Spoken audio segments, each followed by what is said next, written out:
वरुण जी देखिए इसीलिए इंटरेस्टिंग भी है क्योंकि ऑफ कोर्स अब आप जीत चुके हैं। एक शानदार मैंडेट के साथ आप जीते हैं। अब सिर्फ दिल्ली की पॉलिटिक्स से बात करें तो बीजेपी और आम आदमी पार्टी ही है ऑपोजिशन में बैठी है। कांग्रेस का तो आपने फिर सफाया कर दिया, तीसरी बार लगातार शून्य पर रहे। तो मैसेजिंग आप क्या करेंगे इस फैसले से, इस रूप में ये डिसीजन पढ़ा जाएगा? अभी आतिशी थी चीफ मिनिस्टर, तो क्या फिर एक बीजेपी की तरफ से देखें तो आखिरी बार सुषमा जी चीफ मिनिस्टर रही हैं बीजेपी की तरफ से जब दिल्ली की चीफ मिनिस्टर रही हैं, तो क्या महिलाओं को आगे लाकर मैसेज देने की कोशिश होगी? और जो वैसे चेहरे हैं, चाहे प्रवेश वर्मा है, चाहे मोहन सिंह बिष्ट का नाम जो कि 5 बार से भी ज्यादा के विधायक वहां पर रह चुके हैं, मनोज तिवारी का नाम निकलकर सामने आ रहा है, यार सरप्राइजिंग फैक्टर के रूप में जिसके बारे में किसी ने नहीं सोचा कोई ऐसा नाम आ जाएगा। क्या डेप्यूटी सीएम भी कोई एक रखा जा सकता है? जैसे हमने देखा है कि डेप्यूटी सीएम वाले फॉर्मूले इससे पहले दिखाई दिए। अब देखिए ये सभी अभी अटकलें चल रही हैं, लेकिन फाइनल स्टैंप क्या होगी इस पर अभी कुछ कहा नहीं जा सकता। लेकिन आपकी एक्सपर्टीज अभी दिल्ली की पॉलिटिक्स के लिहाज से, बीजेपी के पुराने फैसलों के आधार पर आपकी एक्सपर्टीज क्या कह रही है? देखिए, नीरजा जी ने जो कहा वो बहुत ही एक हिसाब से देखा जाए तो वाजिब जो कहते हैं ना, पर मैं सीएम से ज्यादा डिस्कस करना चाहूंगा डेप्यूटी सीएम्स की जिसकी आपने बात की। क्योंकि पिछले कुछ सालों से जिस तरीके से छत्तीसगढ़ हो या राजस्थान हो जहां पर भारत कर जो ज्यादा स्ट्रॉन्गर मैसेज दिया है, मैं यहाँ पे ये मुझे जहां तक लगता है हो सकता है कि इकलौता जो सिख इनका एमएलए है वो एक डेप्यूटी सीएम बन सकता है, सिरसा क्योंकि साहब। इस बार सिखों ने जी सिरसा जी, क्योंकि इस बार फार्मर प्रोटेस्ट को लेके वो एक चीज को इससे टैकल किया जा सकता है।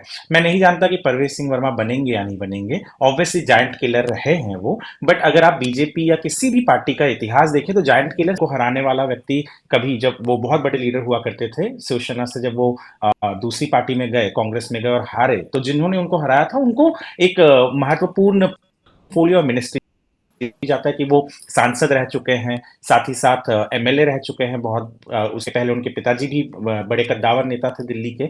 ये बहुत इंपॉर्टेंट हो जाता है उनके उनके लिए, क्योंकि उनके पास वो एक्सपीरियंस नहीं, क्योंकि वो कन्वीनर थे।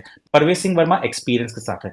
एक चीज मुझे बहुत इंपॉर्टेंट कहनी थी कि कुछ भी हो चाहे कोई भी बने, इस बार दिल्ली के असेंबली में पिछले असेंबली के मुकाबले डेटा की बात करें तो जो क्रिमिनल केसेस वाले थे, तो पिछले बार यानी 2020 में 61% ऐसे एमएलएस थे, जिसमें मैं आपको याद दिला दूं कि आम आदमी पार्टी के 62 एमएलएस थे, जिसमें से 61% यानी 43 ऐसे एमएलएस केस हो सकती है। और उम्मीद केवल इतनी है कि जो लोग होंगे, जो भी सीएम बनेगा वो केवल इसलिए सीएम नहीं बनाया जाएगा क्योंकि उसने किसी को हराया है जिताया, उसके लिए बहुत सारे आने वाले चुनाव में मैं ये नहीं मानता कि मनोज तिवारी शायद सीएम बनेंगे, क्योंकि वो आकलन जो लगाया जा रहा है डे वन से लगाया जा रहा था। और बिहार में एनीवे आप कास्ट के हिसाब से देखोगे तो फिलहाल एनडीए स्ट्रांग है, except for Yadav going with.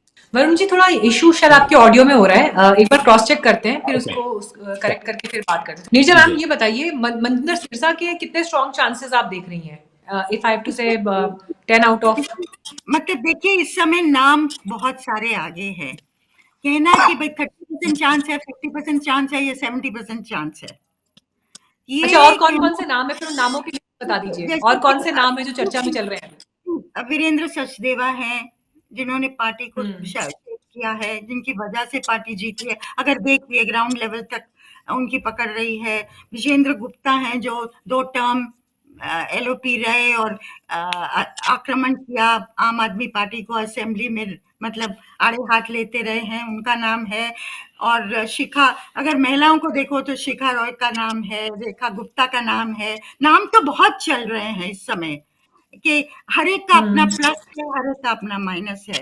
ये देखना होगा कि पॉलिटिकल कैलकुलेशन में क्या चीज, किस चीज को हाईकमांड तूल देता है ज्यादा। एक सिग्नल देना, जायंट किलर होना, राइट कास्ट होना। हालांकि दिल्ली का इलेक्शन कास्ट वाला नहीं था, ना हिंदू मुस्लिम था इस बार, ना कास्ट बेसिस पे था। दिल्ली का इलेक्शन मोर क्लास बेसिस पे था। मिडिल क्लास, गरीब तबका अभी भी केजरीवाल के साथ रहा है, तकरीबन 44% वोट है। और जो मिडिल क्लास है वो जम के दूसरी तरफ गया है, और उस मिडिल क्लास में महिला भी गई है दूसरी तरफ।